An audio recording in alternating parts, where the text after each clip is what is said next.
Hello, everybody. My name is Caroline Dillon. I'm Senior Conference Producer at Procurement Leaders. And today I am absolutely delighted to be joined by our very own Steve Hall, Director Content and Community Product at Procurement Leaders, and Alex Saric, CMO at Ivalua. Some of you may already know, next week we are going to kick off the next event in our Innovation In series, Innovation in Digitalisation and Tech. I, for one, am incredibly excited about this. The event will be taking place on the 25th, 26th, and 27th of May. So get those dates in the diary. It's completely free to attend. We will be putting a link for you to register in the box. So get that done now. So before we get the session started, I would like to give you a little bit of an overview of what you can expect in this event. Across 3 days, we will be welcoming an amazing roster of speakers and partners, including our headline partner, Ivalua. And we will be welcoming Rolls-Royce, Dillon, IBM, Ferring Pharmaceuticals, Delta Airlines, Schneider Electric, Vodafone, and many, many more. All of our experts will be looking at various different topics, but mainly we'll be looking at developing an innovative and growth mindset. We will be looking at how digitalization and tech can be a driver for positive transformation. We will also be looking at collaboration and new ways of working and partnering and how tech has really transformed the way we go about this, and much, much more. So today, like I was saying, we're going to be offering you further insights in the event, about the event and what to expect. But we are also going to be delving a little bit deeper into what it takes to have a successful digital procurement roadmap and what it looks like. And we will also be trying to look a little bit ahead, offer you a bit of a future focus and look at what digital procurement really needs to rethink in order to make true progress in 2022. Last year, I think we can all agree, has been incredibly disruptive, but it has really seen a true acceleration and need for all things digital. And I think this is an incredibly exciting time for procurement because procurement has really had to shift and pivot in order and really put effort in their digital transformation. And now they have the opportunity to capitalize on this and to become a true digital force within the business.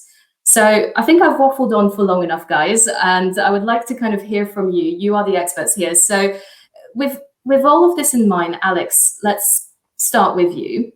I know this is something that you're going to be touching upon in a little bit more detail next week in your session. But in your opinion, what do procurement leaders need to change in order to succeed in their digital transformation? Yeah, and I think most fundamentally, it's absolutely critical. If procurement's going to be more strategic, if they're going to help restore growth and do all these other things that they can to support the organizations going forward, definitely have to rethink the approach to digitalization. The real opportunity and what's really needed is changing behavior. That's really the ultimate objective that I think we need to view. And Rolls-Royce is, I know, one of the presenters, and they have a great story about this. But we really need to think about how we can use digitalization as an impetus to change behavior towards where we want to be going forward. Our natural instinct, if we automate something, is to just do it the same, but more efficient. Years ago, I ran this GM spend analysis solution, and I was kind of aghast when we talked to so many customers and find out that all they did after successfully deploying it was using it to speed up how fast they fill out an RFP, rather than kind of using the information to better prioritize and quantify their opportunities and drive more value. I was kind of shocked that the behavior didn't really change. They just made it more efficient. So we really need to address that. Now, automation and standardization, they're great. That's certainly one of the objectives of digitization. But if that's really the limit of what you're trying to get out of it, and often even maybe without planning it that way, that will be the case, you're not really going to get an edge. You're not going to be more strategic. And even if we talk about automation, even there, I think we need to be more ambitious. I find way too many organizations that think getting to 50% digitization of a process is good, 80% best in class. And we need to be thinking virtually 100%, because there are companies doing that. And that's really where a lot of the potential starts coming through. Yeah, definitely. And Steve, I'm quite curious, what are your thoughts on this? I mean, I would be remiss to say that Alex was wrong when he was saying, guys, you need to be bolder. I mean, obviously he is very close to, to a lot of people where he can see how bold they are being or not. I should say, and for anyone who doesn't know, so one of the things I get to do in my role is to talk to a lot of procurement executives and their teams, hear what they need, but also to connect with the vendor community, the solution providers out there who are doing great things. And so from my perspective, I just want to maybe develop a couple of things that Alex touched on there. One would be to say, I think we need to encourage organizations to work with innovative technology, to try and move away from sometimes that mindset of we're not set up to do this. Sometimes you see the recognition we need to work with vendors who can help us do X and Y. We need to solve these problems with digital, but we don't really know how because we're so used to sticking to the tried and tested.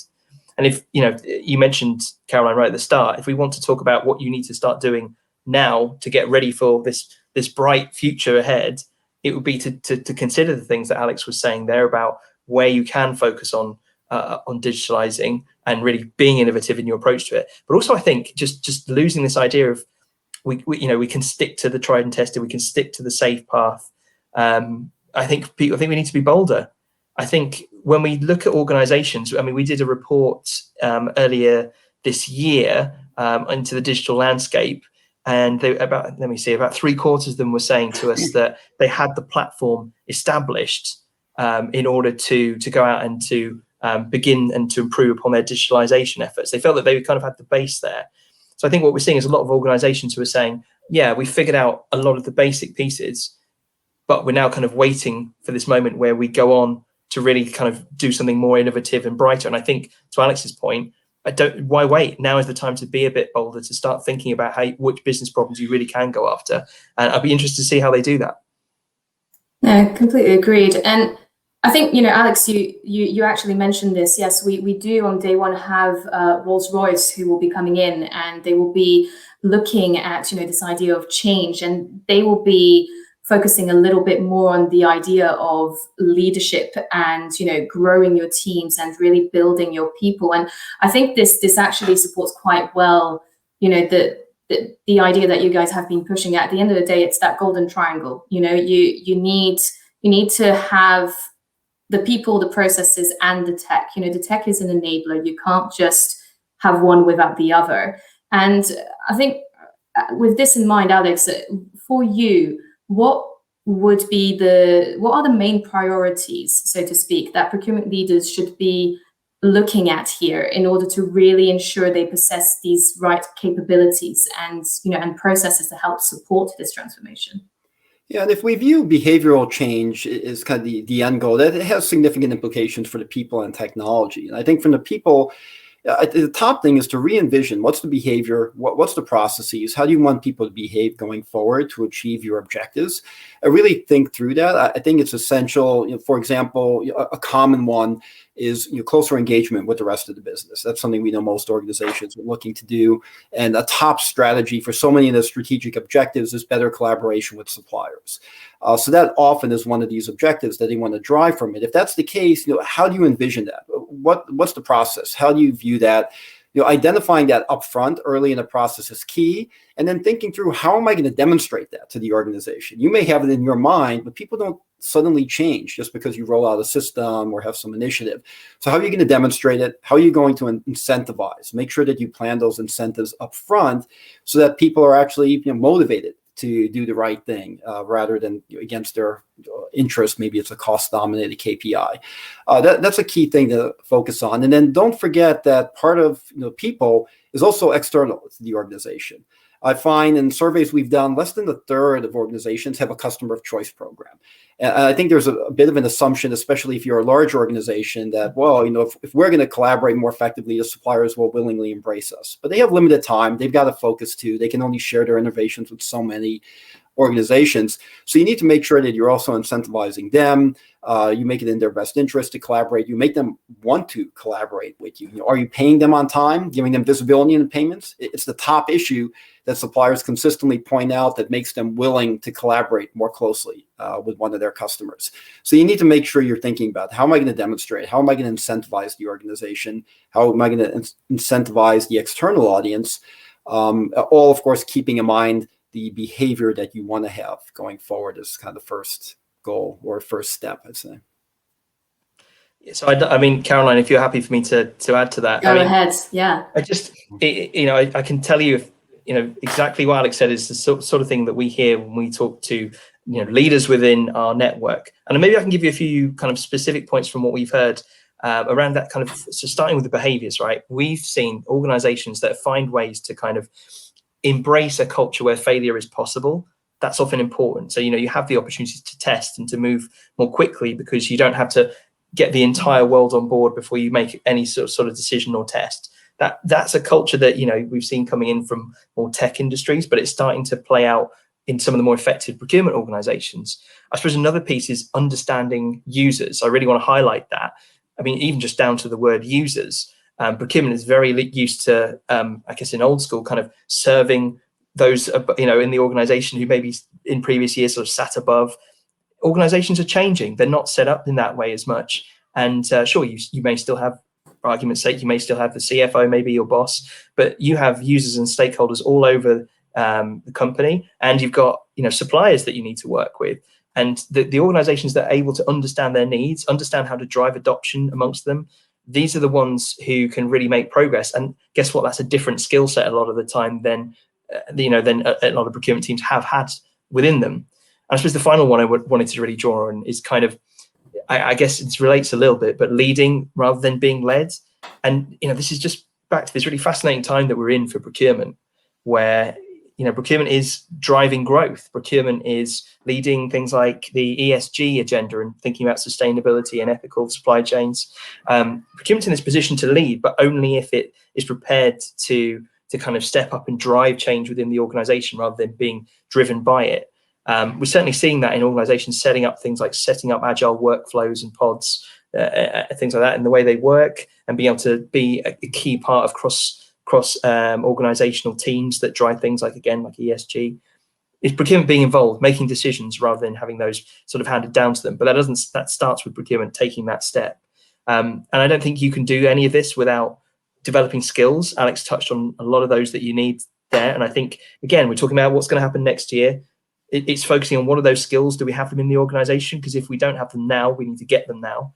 I think 2 is, can we drive a more collaborative approach? Alex talked about the behaviors. I think we need to look at how procurement can be more effective at collaborating. And that is a skill set, but it's also about having the right platforms, the right relationships in order to do that.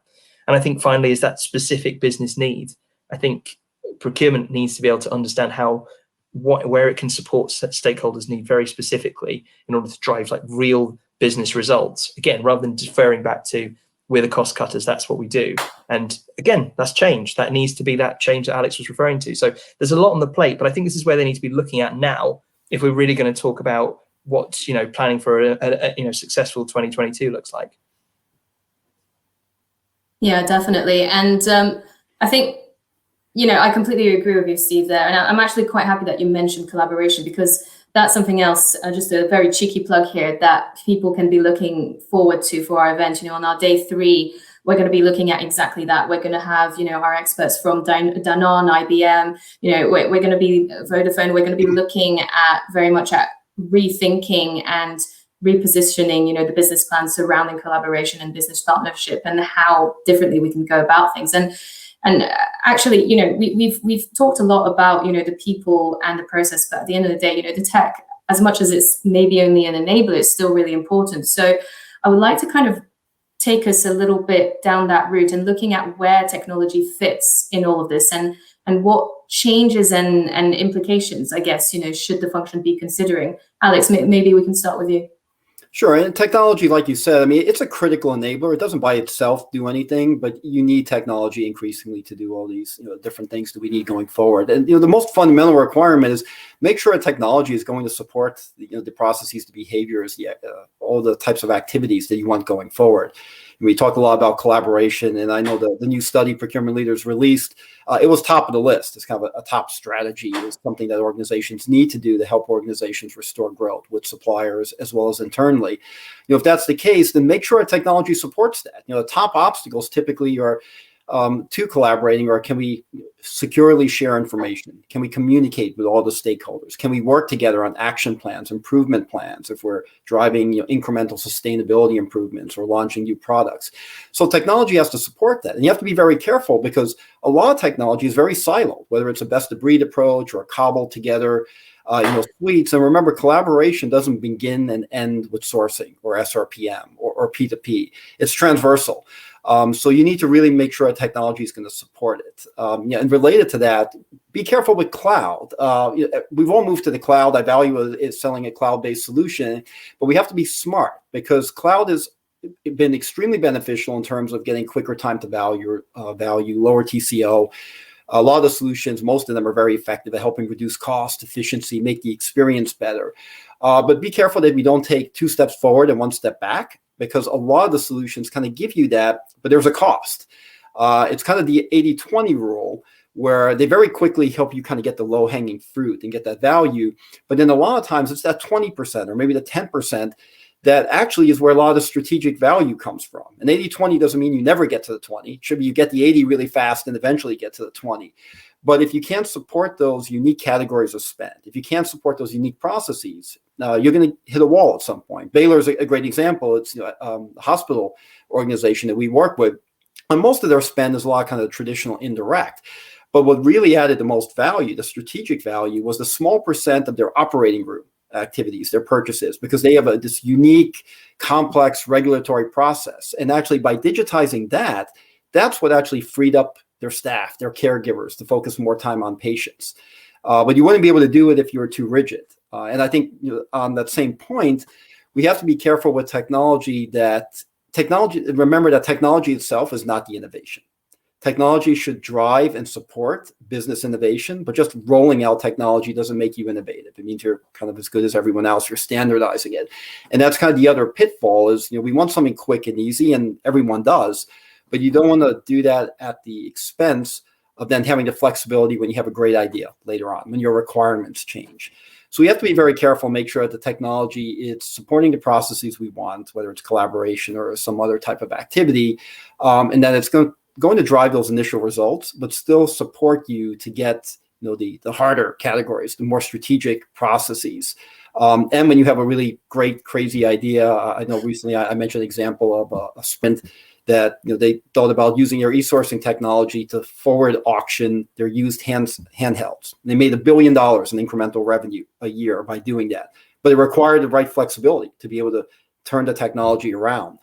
So you have to keep those factors in mind. Technology can be great, but it can also actually become an impediment to ongoing progress. And that's why a lot of organizations end up switching. And frankly, it works out well eventually for Ivalua. It's not so good with the frustration for some of those organizations that have to make that painful switch. Yeah, I can imagine. And we've actually kind of linked to that and how, technology can be an enabler, but also a bit of a challenge. We've got a question that I think is quite interesting here in the chat, because it's also something that we're going to be covering on day 2 of the event. But I'm curious to hear your thoughts about is looking at sustainability. Obviously, sustainability, diversity, all of these have become at the forefront of the agenda, and digitalization plays a huge role in enabling you to reach these goals. So maybe Steve, what's your opinion on this? What will the landscape of procurement look like if we have kind of like sustainability and data and everything kind of like really in the process there? It's a good question, and I would argue that we don't really have a chance of doing what we're trying to do, or getting where a lot of organizations are trying to go in terms of their objectives, often 2030 visions or whatever they have for sustainability, for ESG. We're not going to get there without the effective use of technology. It's as simple as that. And why is that? I guess in part is because if procurement is responsible for driving sustainable supply chains, and let's be realistic, when we look at scope 3 emissions, etc., this is where procurement has a huge role to play in the future of sustainability, the future of corporates, the future of everything really. It's because they are going to be able to figure out how to improve sustainable practices in their supply chain. They're going to have to do it by knowing who their suppliers are. They're going to have to do it by understanding their performance. As in, are you adhering to the standards we want? but also they're going to have to get even clearer than that. They're going to have to understand where there are potential risks. Are there practices being undertaken deeper in the supply chain that you don't know about? Have you got a way of capturing that? Data is critical to how they think about that. The problem often we've come across, and everybody will know this who's embarked upon a large data project, and that's most procurement organizations of any size, is that it's extremely messy, extremely hard to figure out what's the right data. Do I have the right people to assess it?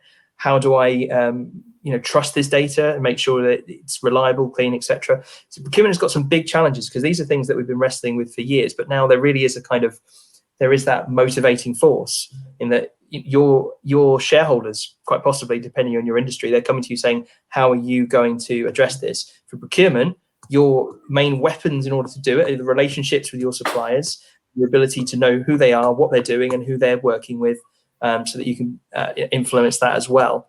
I think one thing I would say is that we're seeing more sustainability specialists, technology providers cropping up, but we're not. This is kind of, I guess, greenfield territory in a sense, in that a lot of organizations who have got sophisticated procurement offerings that do a lot of things that I just talked about, supplier data, etc., are working out ways to serve their customers. So really, you're seeing this place where it's a really kind of complex mix of who can help you solve these problems, and it's on you in procurement to think about where you're going to use different providers and how you're going to get that mix right in order to achieve your goals.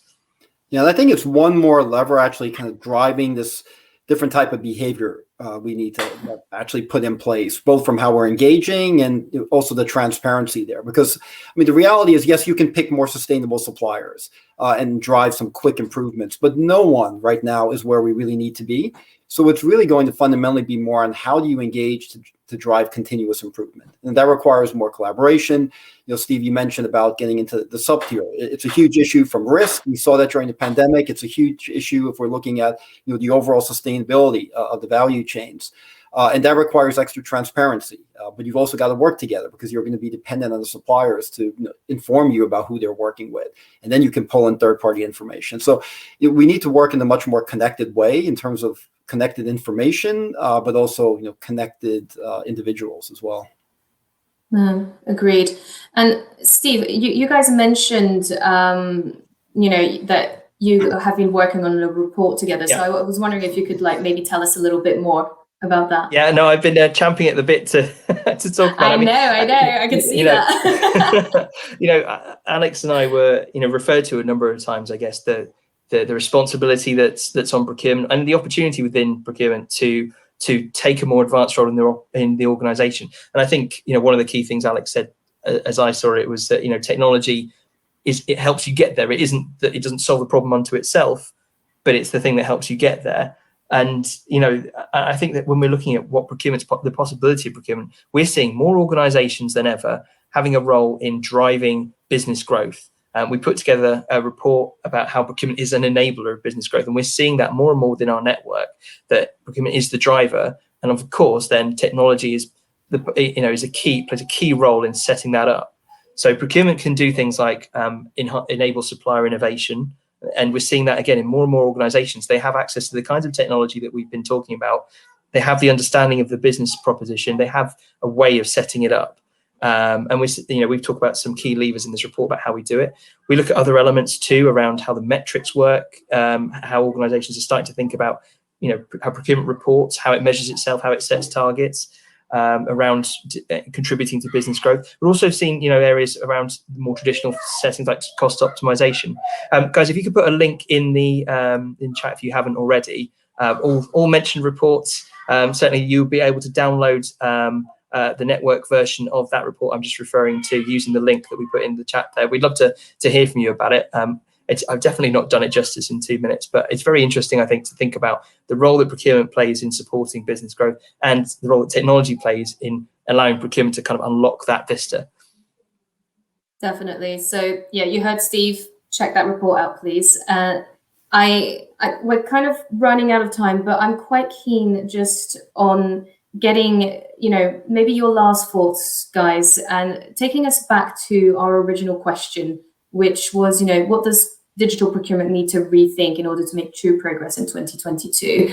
I was wondering, Alex, maybe we can start with you. What advice would you offer our audience today? What are the most pressing actions that our audience should really undertake here? Yeah, so I mentioned this before, but I think fundamentally the first step is really being very clear, internally and aligning what's the behavior, where do we want to be, how do we want the organization to operate in the future, and what does that translate to in terms of what are the requirements for the people, the processes, the technology. Doing that map up front will help you, building the team, developing the skill set, pick the right technology. I'd say really that's the most fundamental thing. And then when you get to the technology, make sure to keep in mind, what do we want to drive now? That's kind of the quick wins, and where do we want to eventually be? And if you have that in mind, it's just going to make it so much more easier when you start planning from change management, technology selection, organizational changes.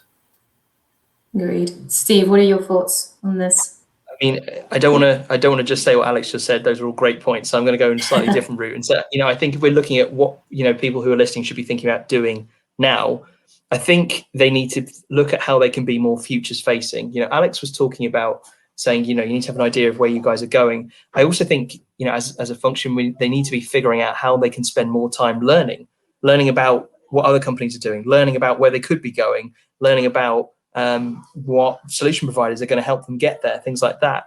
And we're here obviously talking about Innovation In, our event that's coming up next week. That's not going to answer all your questions, but it's certainly a starting point. So these are the things that people need to be thinking about, how to get that knowledge. I think they need to think about where they are bogged down by old ways of thinking. I refer to these old ways like there's some sort of agenda here. I don't mean that so much as, if we want to make progress and drive the behavior changes that Alex has been identifying, I think we need to look at where the behaviors we've got aren't the right ones, where the capabilities we've got are not the right ones, and start to say, well, what got us here isn't going to get us to the part we want to be in 2022. Where do we need to move on from something old and start on something new?